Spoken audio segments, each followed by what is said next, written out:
Singathandaza kanye futhi. We can pray once again. Siyacela Nkosi ukuthi ube kanye nathi ukhulume nathi ngezwi lakho elingcwele. Lord, please be with us and speak to us through your holy word. Amen. Amen.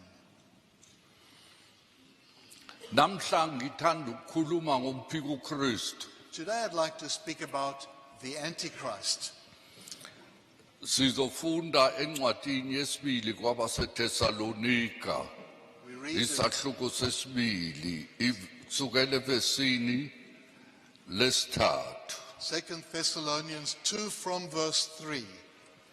Makungabikho umuntu onikhohlisayo nangayiphi indlela ngokuba aluyi kufika kungathi kungakaveli kuqala ukuhlubuka kwambulwe umuntu ongenamthetho indodana yokulahlwa.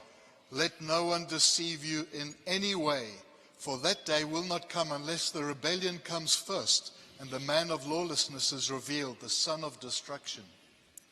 Omelana nakho konke nozikhukhumeza phezu kwakho konke okuthiwa uNkulunkulu noma into ekhonzwayo ake azihlalise ethempelini likaNkulunkulu ezishaya uNkulunkulu. Who opposes and exalts himself against every so-called God or object of worship, so that he takes a seat in the temple of God, proclaiming himself to be God. Anikhumbuli yini ngisekhona kini nganitshela lokho na? Do you not remember that when I was with you, I told you these things? Senikwazi okubambezelayo ukuze ambulwe ngesikhathi sakhe. And you know what is restraining him now, so that he may be revealed in his time.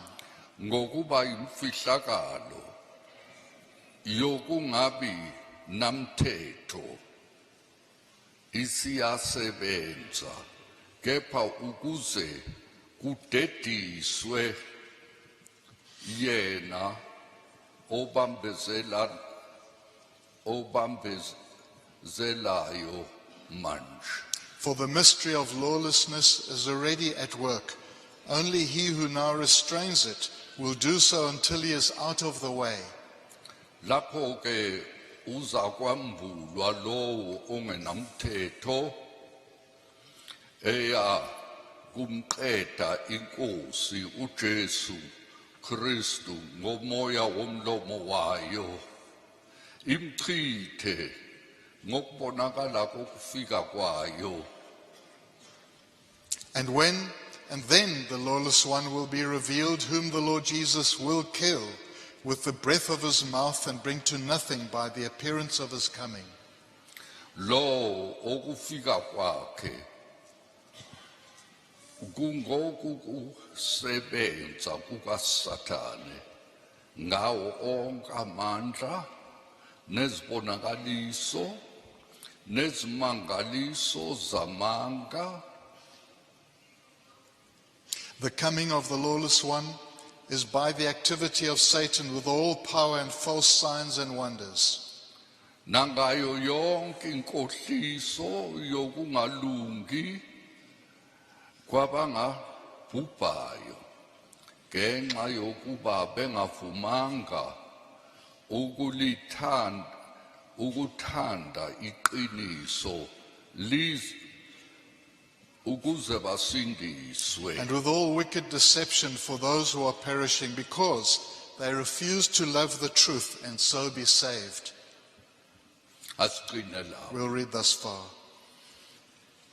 La umpostoli Paul ubhalela bona baseThesalonika. Here the Apostle Paul is writing to the Thessalonians. ethi vesini lesihlanu esahlukweni sesibili kuBaseThessalonika wesibili. Here, as we've read now from 2 Thessalonians chapter 2. Anikhumbuli nokuthi ngisekhona kini nganitshela lokho na? And he says, don't you remember that when I was with you, I reminded you of these things, I told you of them. uPaul uyababuza abaseThessalonika, anikhumbuli yini ngesikhathi nginani ngichazele ngomphiko uKristu? So Paul asks this question of the Thessalonian Christians, don't you remember that I had told you about the Antichrist when I was with you?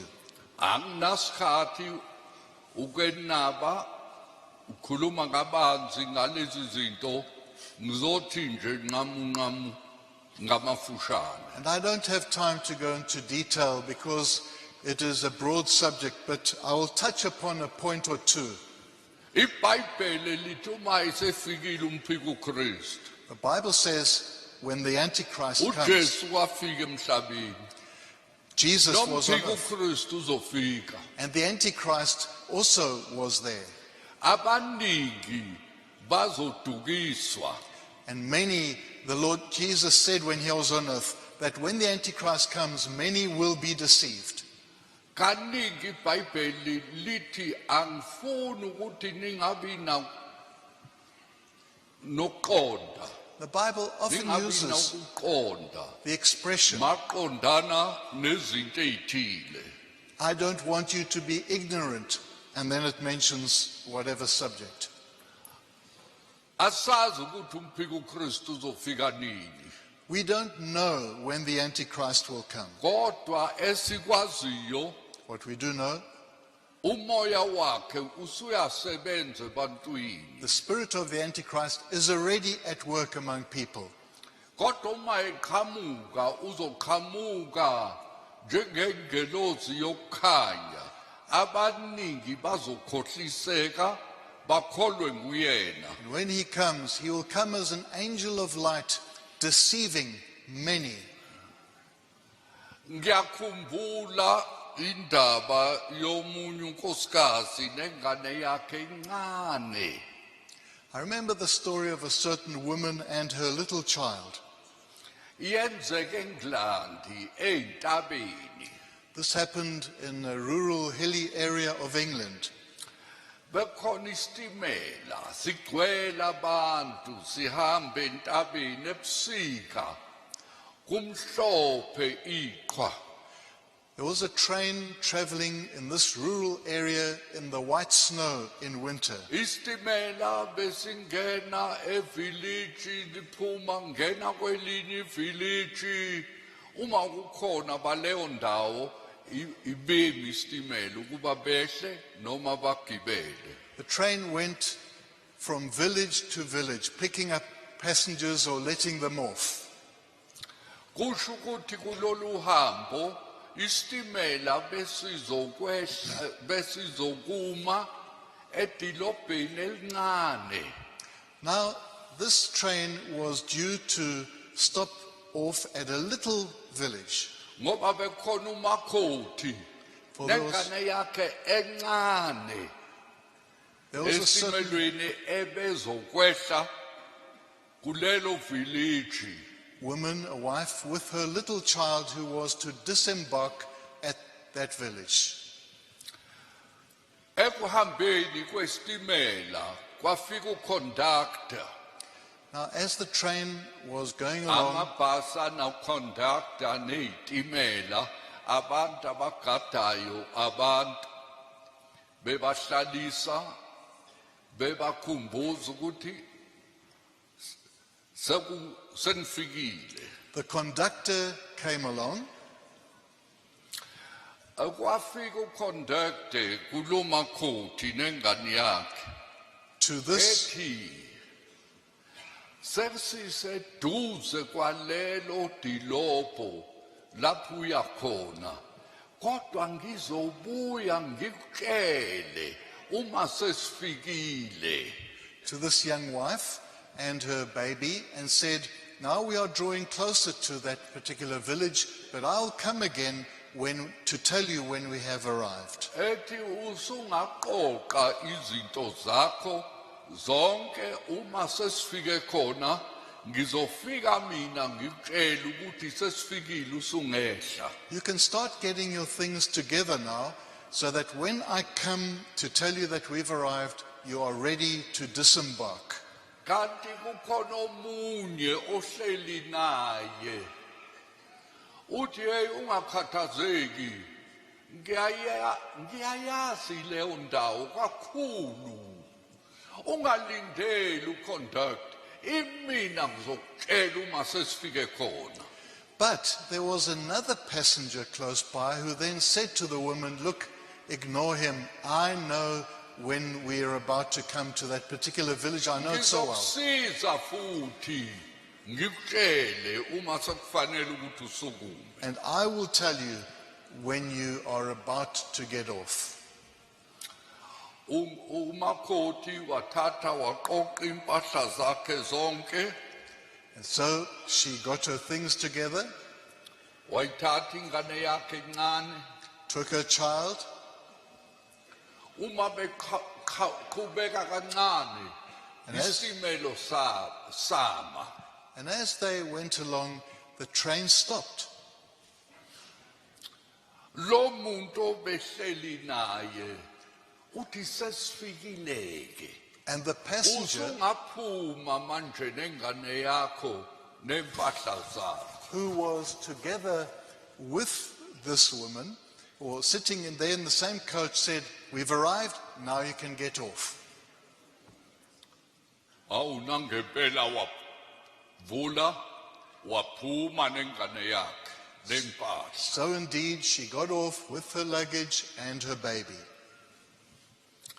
Sasuka isitimela futhi. And then the train went off again. Emva kwesikhashanyana uconductor wafika. After some time, the conductor arrived Athupha umakoti wala. and then asked, where is the young lady? Wathi uphumile ngesikhathi kumistimela. And the person said, well, she got off when the train stopped. Umconductor wathi nayi imhlola bo. Watshela ubani ukuthi sesifikile. Bese ngakafiki. Kukhona okuncane nje okuboke obekonakele esitimelweni. Kwakhandwa saqhubeka. Masifikayo kuleyo ndawo. The conductor was shocked and said, who dared to tell her to disembark? We had just stopped for a minor thing that needed to be fixed on the train, and then we went off. Now, though, we have arrived.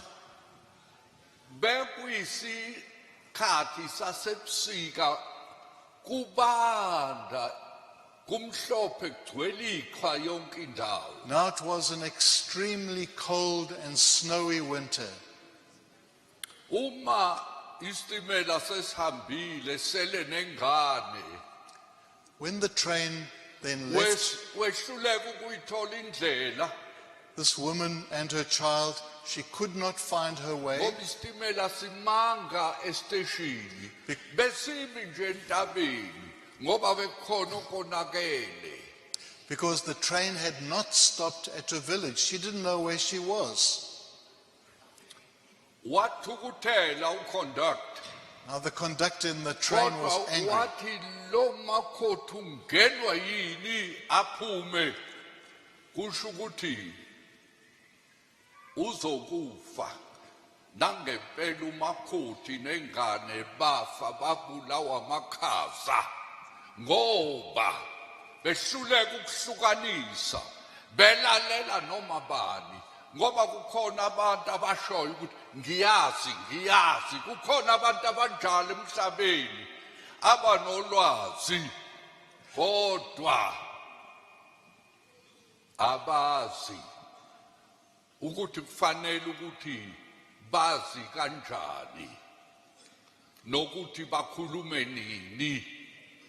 Umakhothi nengane bathele ekufeni bafele endleleni bebulawa amakhaza ngenxa yomuntu owathi sesifikile bengakafiki.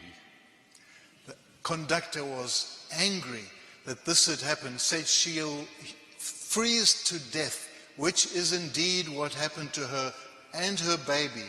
And so there are also people today where they will try and display such deep knowledge, and they'll say they know, and the person like her failed to discern. Musani ukulalela noma bani noma umuntu ekhuluma thatha iBhayibheli ubuke ukuthi kuhlangene yini nezwi likaNkulunkulu. Use discernment, use the word, check what a person claims to know and examine it in the light of the Bible. Wafaka umakhothi wafa nengane yakhe bebulawa amakhaza ngoba belalela kumuntu othiwa ngiyazi ngizontshela ngizonivezela indlela kanti bafake emgodini yokufa. And she and her baby died a horrible death because of listening to one who claimed to have knowledge that he knew where she should get off. Kaningi iBhayibheli lithi ningakhohliseki msuke nitshelwa abantu izinto bese nisuke nilalele bona. The Lalela Bible, igebengu lalela abantu abangasile kodwa bhu njengeimpukane eziya kudoti.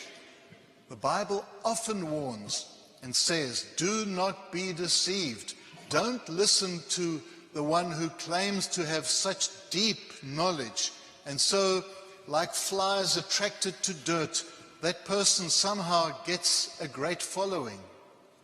Ngakho ke cela ukuhlakanipha nokuhlukanisa kuNkulunkulu akusize noma umuntu noma abantu beza kuwe bekutshela izinto ungasuka ugwinye khona lapho usuke ukufaka emlonyeni ugwinye. Ask for discernment and wisdom from the Lord. Don't just listen and swallow what a person claims to know. Ngisemusha ngikhumbula umzala wami ubemncane intombazana encane kodwa ibinhle le ntombazana. I remember when I was very young, I had a young cousin, and she was a lovely girl. Angazi ukuthi ibino 2 years yini I don't- noma ngaphansi.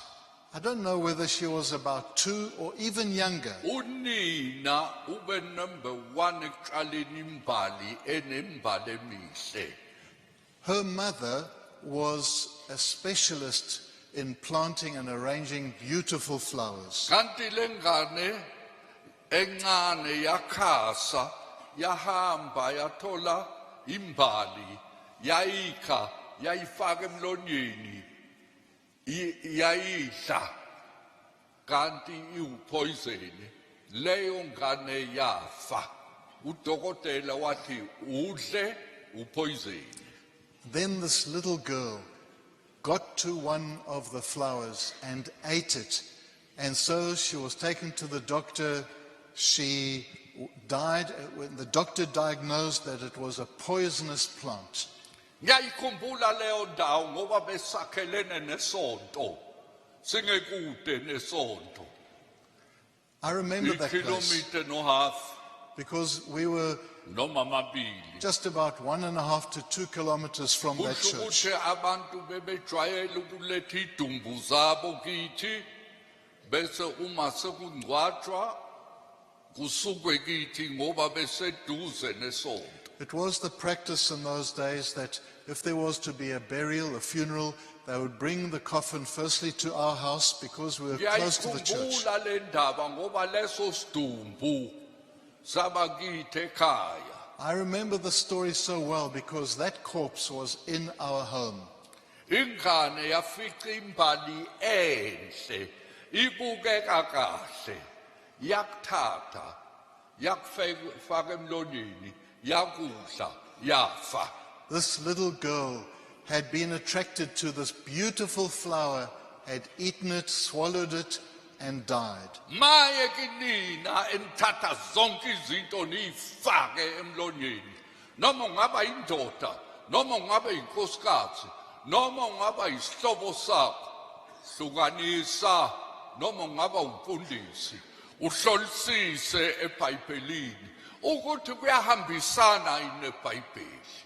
Woe to those who just swallow anything, whether it comes from a mother or a father or even a preacher. Be discerning. Examine what they say in the light of the Bible. iBhayibheli ilona qiniso, kufanele ukuthi sihambisane ngalo. The scriptures are the truth. We must be in accordance with it. Angidluleke kulokho, nikuzwile nikubambisile, kungabi ungene la kuphume la, nikubambise bambisise lokho noma niphuma, ningasuki qonde nje ekudleni jahe khona cabanga ukudla nikhohlwe benikuzwa la. Have you grasped that point? Do you understand it? Don't just think about something else or lunch coming up and then you leave here and the message has gone into one ear and gone out of the other. Asiqhubekeke kwenye indawo. Let's continue now to another point. Ngeminyaka ephambili, Many years ago, ngo-1100, in the 1100s, kusho ukuthi cisho sekuyiminyaka eyinkulungwane, that is almost 1,000 years, bekhona umpristi. a certain priest Umpristi oyabona izinto zomhlaba zihamba kabi, wafuna ukuguqula umhlaba. had seen how badly things were going in his world and wanted to change things Ngoba besezonakela izinto emhlabeni. for corruption and depravity. Kufana nesikhathi samanje, kodwa manje ngathi kukubi kakhulu. Were rampant, similar to our era right now, except that things are far, far worse now. Esemusha wathi ngizoguqula umhlaba. When he was young, he said, I'm going to change this world. Wehluleka ukuguqula umhlaba, wathi ngizoguqula isizwe sakithi. Which he failed to do, so he said, I will change at least our nation. Kodwa wehluleka nokuguqula isizwe sakubo. Which he failed to do. Wayesethi hey, noma ngihluleka ukuguqula umhlaba isizwe sakithi, ake ngiguqule idilobho lakithi. Then he said, well, if I failed to change the nation, let me at least change our town, our area. Awunedilobho alithandanga ukuphenduka. But the city or the town did not want to repent.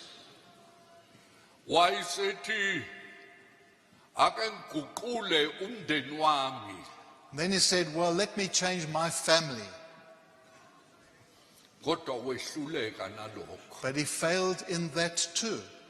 Esekugile sekhulile, When he was old, wathi ngihlulekile ukuguqula isizwe sakithi, nabantu bakithi, nemndeni yakithi, nezihlobo zakithi, nomndeni wami. he said, I have failed in changing the world, our country, our people, our village, and my family. Wathi angiziguqule mina.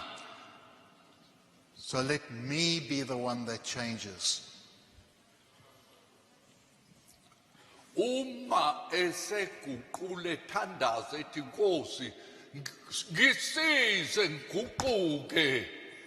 And when he prayed earnestly, Lord, help me to change, Nangempela uNkulunkulu wamsiza. the Lord helped him. Waba njengoScrooge ebusuku. Nimbonile eguqula guquka ngasegcileni. He was like old Scrooge, which we saw in the Christmas Carol play last night, who changed in his old age. Wathi uNkulunkulu ngihlulekile uguquliswe. Guqula mina manje. He had prayed, Lord, I failed to change the nation, change me. Uma eseguquka yena When he changed, kwaguquka umkakhe nengane zakhe. his wife and children converted.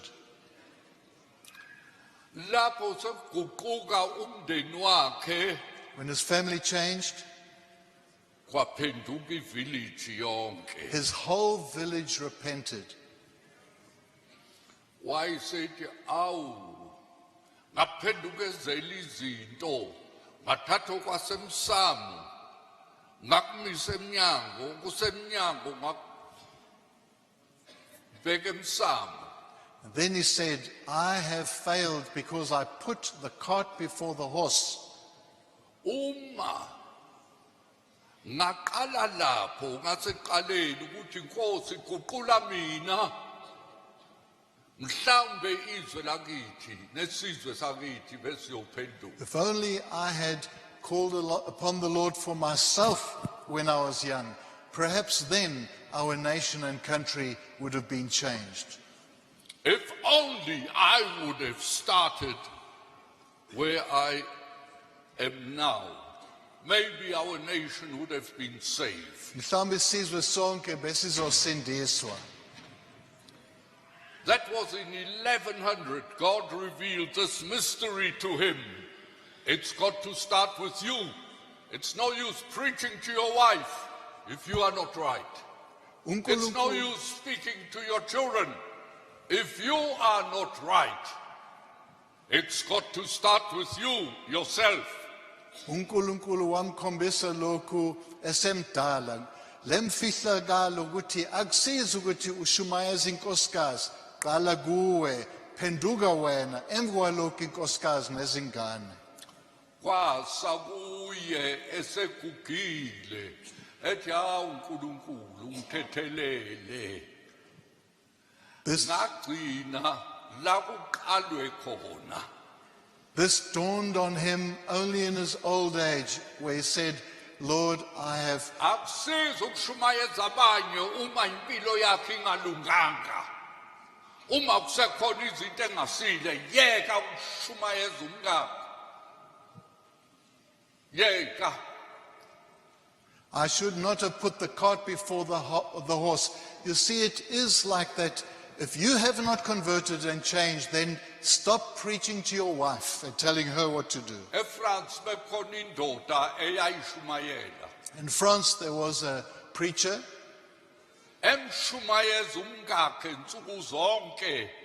He would Isigcino unkosikazi wathi angisafuni lutho ngikhathele lento yakho. preach to his wife every day till his wife said, I don't want anything more to do with this. I'm exhausted by it. Wabuya waya enkonzweni wamncenga umkakhe wathi woza ngoba ubengaphuthi. Uma kukhona umhlangano nje ubeya khona. And this man was regular in church attendance. One day he said, now let's go, come with me. Uma isebuya When he got back, evela enkonzweni From his- ethi bekuyisimanga uNkulunkulu wasebenza kwaba kuhle uphuthelwe wena. from the service, he said it was a marvelous service. The Lord blessed it, and you've missed out by not being there. Wathi hayi namhlanje uNkulunkulu ukhulume ngempela. And he said to his wife, God worked and spoke in a wonderful way today. Awu unkosikazi wathi isekuyikho lokho futhi kuyangihlanzisa lokho sangikhathele ileyo nto His wife said, ayishoyo njalo. It's the same old story again and again. I am tired of it. It nauseates me. Isqino ke Finally, unkosikazi wathi ya umfundisi ubethini. the wife then said, well, tell me, what did the preacher say? Wathi umfundisi wathi asiyeke ukushumayeza omkethu. He said, the preacher said, let us stop preaching to our wives. Asivale umlomo Let's close our mouths siphile inkosi. and live for the Lord. Unkosikazi wathi hawu kwangathi uye uNkulunkulu ke lowo The wife said, what? okhulume lowo. That must be God indeed who spoke that. Ngiyakuzwa. You hear that? Yekani ukukhuluma ngevangeli uba nina ningakhanyi njengelanga. Stop speaking the gospel and telling the gospel to others if you are not shining like the sun. Akusizi ukuthi uthi uyaqhuba ivangeli kanti uyikholwa mbumbulu. What does it help to propagate the gospel if you yourself are just a washout? Impilo yakho kumelwe ukuthi ilunge. Kungabikho into eyibala, kungabi into engasile. Uma ukwenza lokho uyakhonka izinhliziyo zabantu. Noma uthula uvala umlomo. Your life must be set right first, that the Lord would wash you so that there's not a stain or a blemish. Otherwise, you are just hardening the hearts of others, making them like concrete. Abanye ababesizwa inkosi uJesu wathi hamba kodwa ungatsheli muntu ngoba uma ukhuluma ngoJesu kanti impilo yakho ayikhanyi kukhona okungasile uyaqasuka uyadinwa uyathukuthela uyithulusu likaSathane uyakhonka izinhliziyo zabantu. Abantu bathi asikufuni lokhu okunjena. To some the Lord said, now go your way and do not tell a soul, don't tell anybody. The Lord knows, maybe you go back and you tell others, but in the meantime you are still irritable, you are still angry, and you're just hardening their hearts.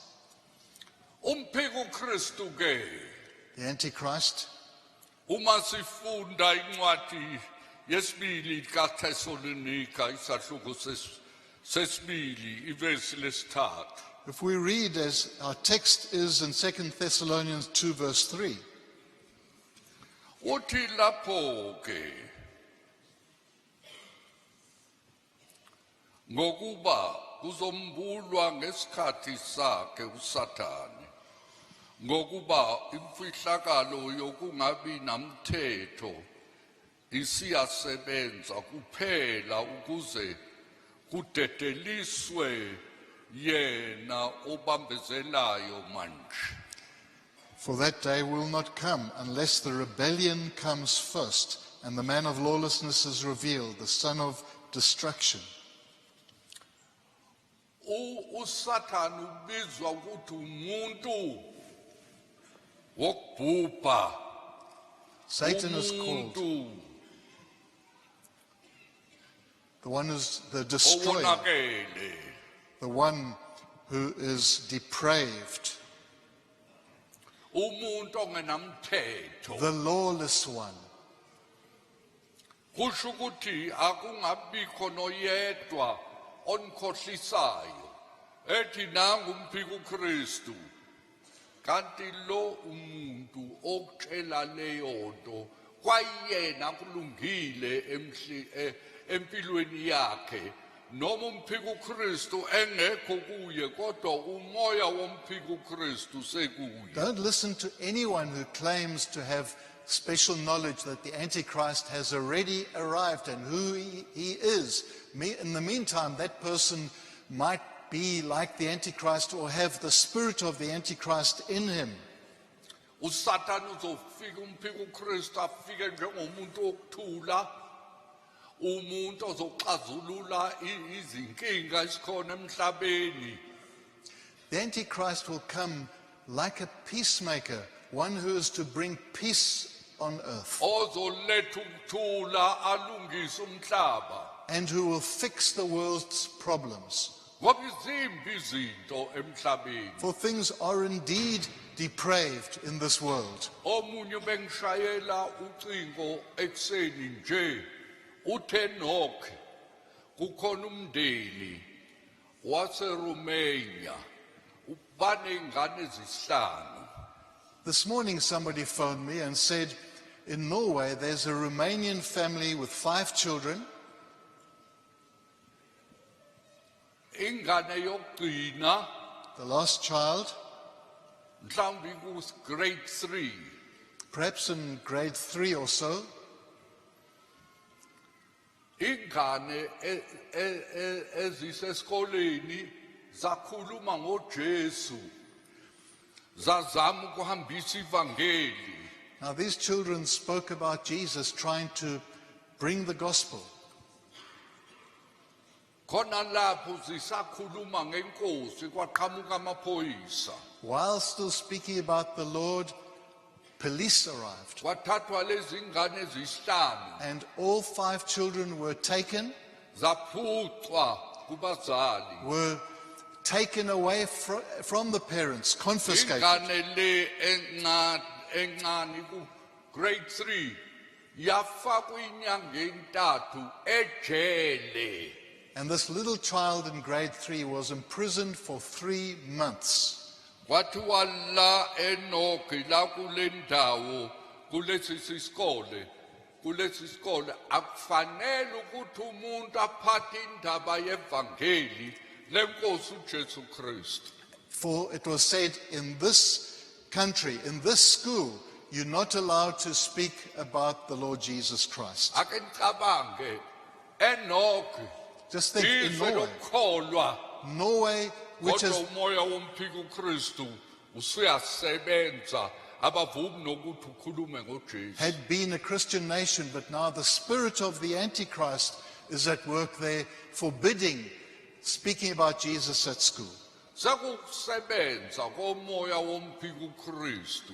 Umphika uKristu esambulweni ubizwa ngokuthi isilo. And so this is the working of the spirit of the Antichrist. In the book of Revelations, it refers to another word for the Antichrist as the beast. Kuthiwa uma kufika umphika uKristu kufike leso silo sesihogo sizodukisa umhlaba. That with the coming of the Antichrist, the beast will come out of hell and Kodwa deceive the siyofika nations sinamandla amakhulu with great power, sehlise nomlilo ezulwini calling down even fire from heaven, ezimanga eyiningi. doing miracles. Bonke abantu basuke bathi uMesiya lo And everybody uye uNkulunkulu lo. will think it's the Messiah. This is God. Niyabona umphika uKristu You see what the Antichrist is like? uzofika enze izimanga akhuleke bese kunyakaza umhlaba bonke bathi bhu khona. He will come as the miracle worker and draw the whole world to himself. Yena oyisilo sesihogo onguSatan qobo lwakhe. He who is the beast out of hell, Satan personified himself, Yena ongumphika uKristu. the Antichrist. Manje uma kuthiwa umphiki uKristu anoqonda ukuthi akamphiki uKristu kodwa uthatha isikhundla sikaKristu. Now realize this, that though it says Antichrist, it does not mean that he is anti or against, but instead it means takes the place of Christ. Umphiki uKristu ke uJohn uyakhuluma ngaye. John speaks of him. Bantwana sekuyisikhathi sokugcina. and saying, my children, it is now the last time, the last Uyeza days. umphika uKristu. The Antichrist comes. Ngisho namanje umoya wakhe useyasebenza For phakathi even now kwabantu. his spirit is at work among people. Ngalokho sazi ukuthi sekuyihora lokugcina. And by this we know it is the last hour. Uyabona umphika uKristu. You see what the Antichrist is like? Uzoba namandla kumaKristu ngoba bazothi bayakholwa bangamaKristu kodwa babuswa isilo. Because the Antichrist will be an attraction for Christians because they will be drawn to him and thinking that they're worshipping Christ. Umhlaba wonke izizwe zonke zomhlaba. And will rule all the nations of the world. Umphika uKristu uzofika nini? When will the Antichrist come? Akekho wazi isikhathi sakhe sokufika. Akekho nowazi isikhathi sokufika kwenkosi yethu. No one knows exactly, just as we do not know the time of the return of Jesus. Kodwa kukhona esingakuphawula. But there are signs Izinto esingabona ngazo ukuthi sekuseduze. by which we should recognize that it is close by. KuLuka In Luke, wathi inkosi yathi njengaseyinsukwini zikaNoah kuzoma njalo lapho uyofika umphika uKristu. the Lord says, as in the days of Noah, so will it be in the days of the coming of the Antichrist. NakuTimothy uyakhuluma uPawuli And uthi kuzoba ikhathi esibi esinzima. to Timothy, Paul says, they will be difficult times. Abasha ngeke balalela abadala, Children will not obey parents. abantu ngeke bahloniphana, There will be no respect for each other. ngeke bahambe kahle, bazomithela emakhaya, There will be sexual immorality. bazozala bengashadile. People who have children and they just don't get married. Bukani ububi obukhona namhlanje emhlabeni. Look at the rampant evil in this world today. Kodwa iBhayibheli liyasho ukuthi ngesikhathi sokugcina kuzoba isikhathi sokuhlubuka. But the Bible does say that in the last days it will be the time of the great falling away, the rebellion. Kusho ukuthi abantu bayawe ekholweni. People are falling away. Bayakholwa bukani emasontweni ukuthi kunjani namhlanje. Bayafeba, bayaphuza, baqamba amanga, bayalwa, bayazenzisa phakathi kwamasonto. From true faith in the churches. Nala phakathi kwethu uma singakhuluma iqiniso sibaxosha babi. It happens in churches, and even in our midst, you'll find that these evil things happen. Abantu abayeki ukusho ukuthi bangamaKristu. Athi ngingumKristu, ngingumntwana kaNkulunkulu, kodwa amanga khona, ukuziphatha kabi khona, ukwenza izinto ezimbi khona. People are very fond of saying, I'm born again, I'm a child of the Lord, but there are lies, there's sexual immorality, and other bad things going on. Ukukholwa kungukuhlangana noJesu. Ngibonile ebusuku uScrooge wayumuntu othanda imali ehamba elwa nevangeli engafuni ukuzwa indaba kaKhisimusi waze waphenduka zaguqulwa izinto. True faith means being united with Jesus, as we saw last night with Scrooge, when he turned to the Lord. Though he had hated Christmas, he now loved Christmas because of what Christ had done. So a Christian has got a living relationship and a personal relationship with Jesus Christ.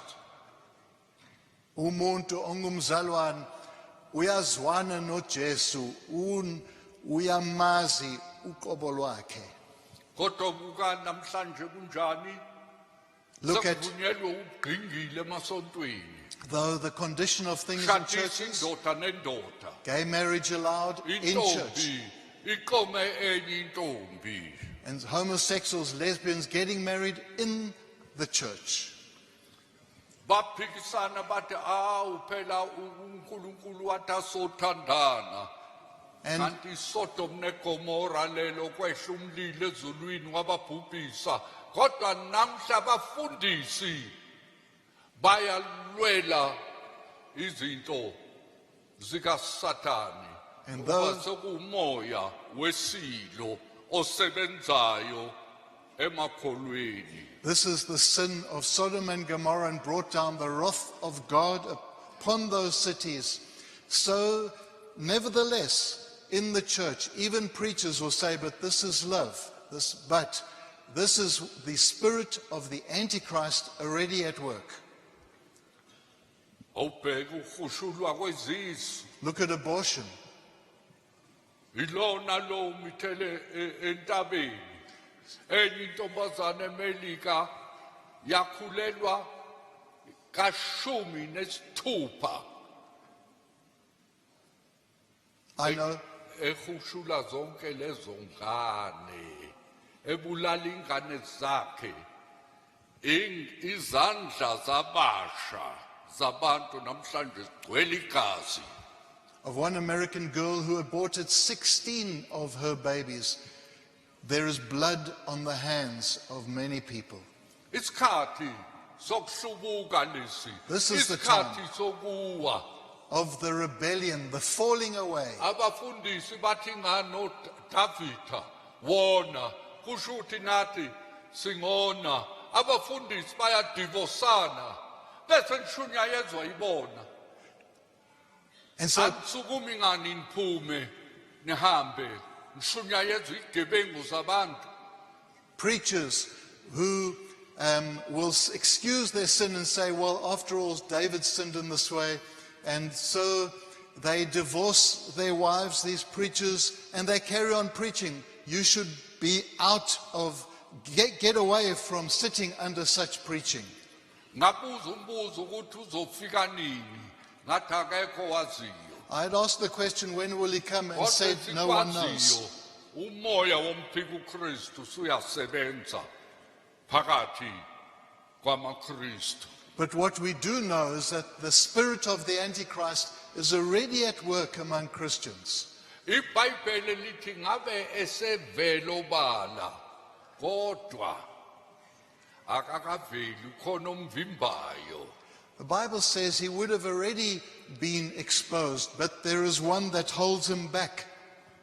Uvinjwa yini? What holds him back? Uvinjwa ibandla likaKristu eligcwele umoya kaNkulunkulu. The spirit-filled church of Christ. Uma kusasebenza umoya ongcwele isilo siyahluleka. If the Holy Spirit is really at work, the Antichrist, the beast, fails.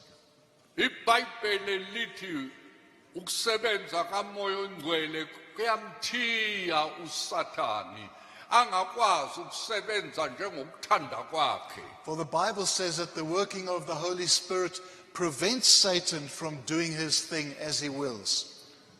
Nalapho esevele uNkulunkulu uzovethi nje ngomoya ophuma emlonyeni uzonthela phansi uSathane. When the Lord comes, simply with the breath of his mouth, he will conquer the evil one, the Antichrist Kodwa Satan. isambulo sitshela into eyinqaba.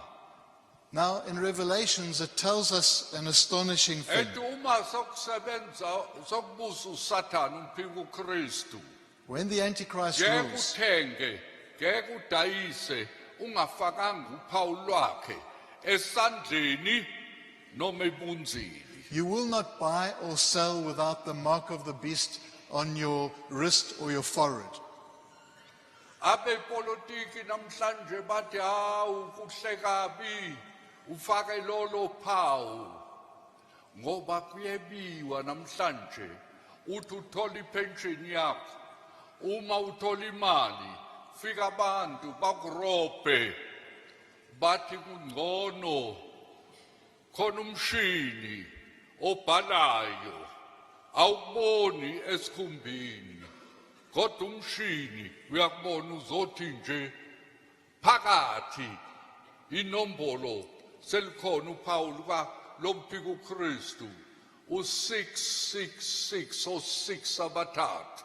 And politicians are already starting to drift towards this possibility because they say, well, after all, there's so much corruption, so much stealing. If you have this mark, this invisible mark, which is able to be read, it's not visible to people, that can be seen either. Sekukhona abantu emhlabeni abakhulumayo bethi kuhle sibe nalolo phawu o6 abathathu eBhayibhelini amanombolo anomsebenzi, where they say this chip can be then read and all the information is secure.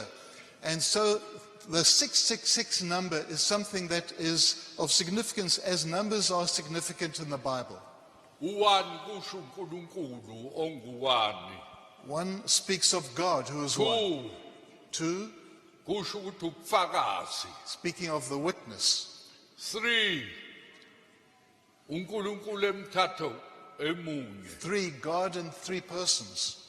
4 kuthiwa amagumbi amane omhlaba, speaks of the umhlaba 4 wonke jikelele. corners of the earth, in other words, the whole world.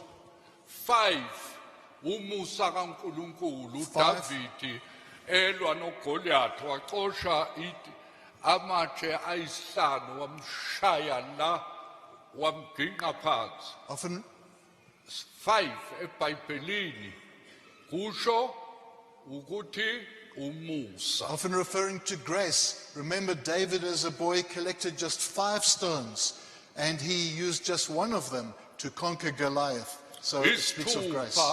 Kusho umuntu 6, though, speaks of man, owadalwa ngosuku lwesithupha. person created on the 6th day. O6 abathathu 3 6s kusho ukuthi umuntu ozishaya uNkulunkulu, ozenza uNkulunkulu. is man pretending to be God.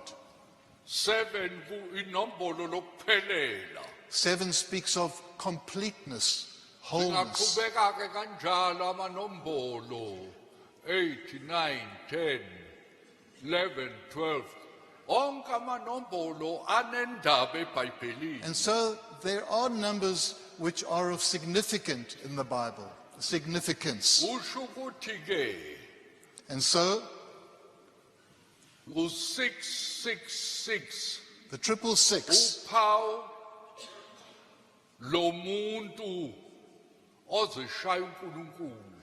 Uma ukhonza isilo, ukhonza uSathane, ukhonza umphika uKristu, bazofaka namhlanje sebeyakwenza bakufaka uboni lutho, kodwa uma ubeka isandla noma ungena ebhanki uvela uthi nje nali nombolo akekho ngantshontsha imali yakho.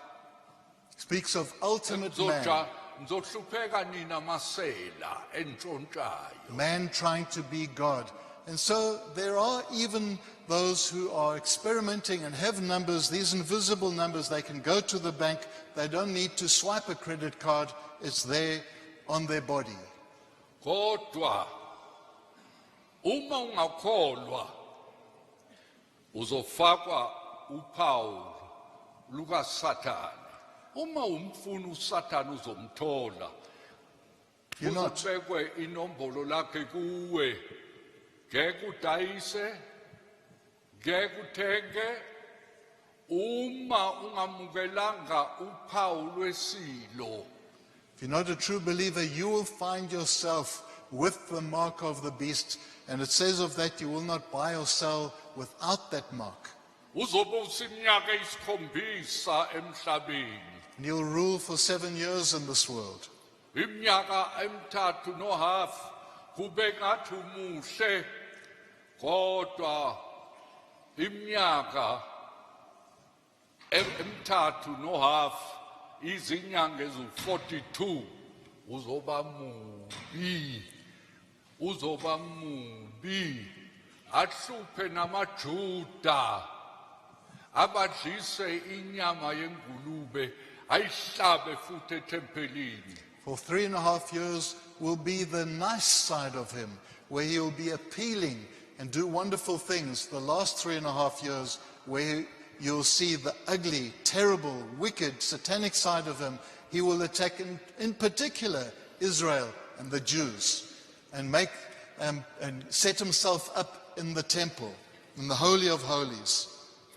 Kodwa noma uSathane ezishaya uNkulunkulu ngomphriku Kristu akalutho. But even if Satan Ngoba makes him, nenombolo lakhe elomuntu inumuntu noma ezishaya uNkulunkulu uNkulunkulu uzophefumula nje amqede. even if Satan makes himself out to be so mighty and so powerful, setting himself up in the Holy of Holies, he is nothing. The Lord will defeat him just by breathing, by the breath of his mouth. Kodwa ngithi kuwe uma ungakaphenduki ungakayilungisa indaba yakho namhlanje kwenze ngoba uma uqhamuka lo mphi kuKristu uzoba namandla kanjani ukumelana naye umoya wakhe uzosebenza kuwe. But if you haven't repented, you will gravitate towards the Antichrist. You will be helpless. You will find yourself with his number upon your body.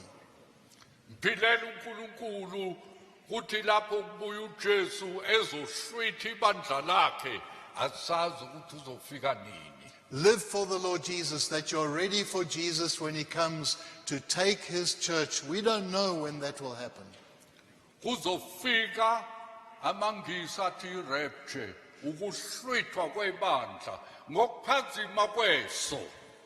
In English, they speak of the rapture or the snatching away of the church in the twinkling of an eye. Ababili bazobe sembhedeni Many will be in bed. aphaphame lona engasekho usethathiwe ngokuphazima kweso.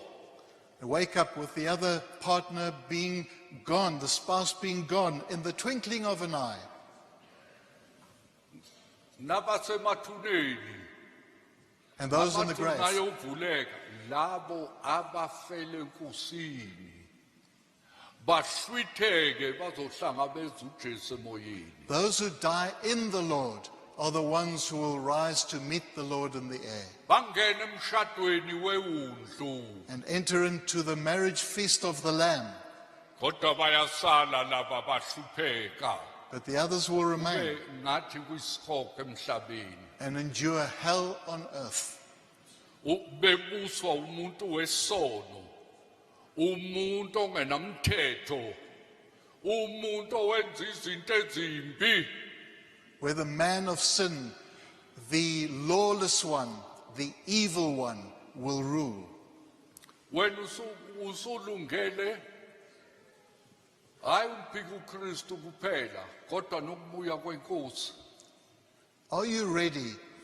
And for these things, not just the Antichrist, iBhayibheli lithi asikufa sonke abanye balele abanye bazoba khona khala icilongo lokugcina bahlwitheke ngesikhashanyana ababili bazoba sensimini omunye athathwe omunye asale ashiwe uJesu uzothatha laba abahlangene naye ongakholwanga noma ungumfarisi uyosala. what matters is, are you ready for the Lord's return when he comes to fetch his people? It speaks also of two being in the field, one being taken, the other left behind. The one who acts like a Pharisee is the one who will be left behind. Uzohlangana nokuhlupheka ongazange uhlangane nakho. You'll meet up with suffering that you've never imagined. Uma umfuna uSathane uyomthola. If you want Satan, you'll have him.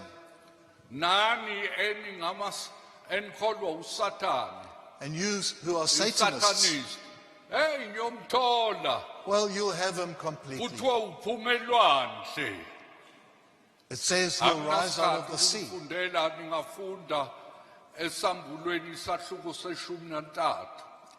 We don't have time, Nifunde ngesilo esiphumelwandle. but it speaks there in Revelation 13 of the beast coming out of the sea. Amasatanisti akhuluma njalo ngemhlangano yabo phakathi elwandle, Satanists phansi kolwandle, often speak of their indawo meetings kaSathane leyo. under the sea, satanic places. Kwisikhathi sokuthi siyeke ukuganga nokudlala ngenkolo nangoNkulunkulu, isikhathi sokuthi lo nalo ayilungise indaba yakhe iqonde ngqo. It's time to stop playing around with Christianity. Let your life be completely straight with the Lord. Ikhwaya belicula ngesibhunu ukuthi ngizohamba ngihlangabeza uJesu ngingenalutho ezandleni zami, ngingenayo imphefumulo engayizuzayo. The choir sang, Kufanele ukuthi lo nalo ongumKristu azingele abantu imphefumulo yabantu kuba izuzeke kuJesu. the choir sang earlier on in Afrikaans, must I go empty-handed, not winning one soul to the Lord. We should be soul winners, seeking out souls for the Lord. Kwisikhathi sokuthi thina amaKristu thina abantwana bakaNkulunkulu siphaphame ebuthongweni simphilele uNkulunkulu, ilona lo amphilele ayilungise indaba yakhe, uma iseyilungisile azuze neminye imphefumulo. We Christians need to wake out of our sleep, and as we live for the Lord, winning others to Him. Ukuthi laba abanomoya womphika uKristu basindiswe bakholwe uJesu, That those hayi who, ukuthi baqhubeke ngaleyo ndlela engasile, noma ungaba ingane zakho, noma ihlobo zakho, noma abazali bakho, bekufanele ukuthi usuku nosuku uzuze imphefumulo yabantu ukuthi nqoba ivangeli likaJesu, hayi ivangeli likaSathane. those who already have the spirit of the Antichrist, win them for the Lord. Let them turn to the Lord. Bring the gospel to your family, your children, whoever it might be. This should be the time of the gospel. Ake sithobe amakhanda sukume sime ngenyawo. Let's stand to our thina feet. esingakagugi. And if you're healthy enough, you can stand to your feet and we will pray. Ngiyacela Nkosi ukuthi amazwi akho angabi yize leze, kodwa finyelele ekujuleni kwezinhliziyo zethu. I ask you, Lord Jesus, that your words would not have been in vain, but reach the very depths of our hearts. Ongakayilungisa indaba yakhe ayilungise namhlanje. That the one who's not yet right with you would get right with you today. Osabuswa umoya womphika uKristu ahlukane nawo manje eze kuwe eze siphambanweni asizakale. That the one who's ruled by the spirit of the Antichrist would today come to the cross and receive your spirit. Usize Nkosi kuba singafarisi, singazenzisi, singakhohlisi, kodwa sivele obala sikuphilele ngeqiniso. Lord, save us from being hypocrites, but rather standing up for you, in truth living for you, Sizuze nabantu winning others, balungele usuku lokuhlwithwa nokuhlangabezana noJesu Kristu emoyeni. that they too would get ready to meet you when you come to fetch your bride. Amen. Amen.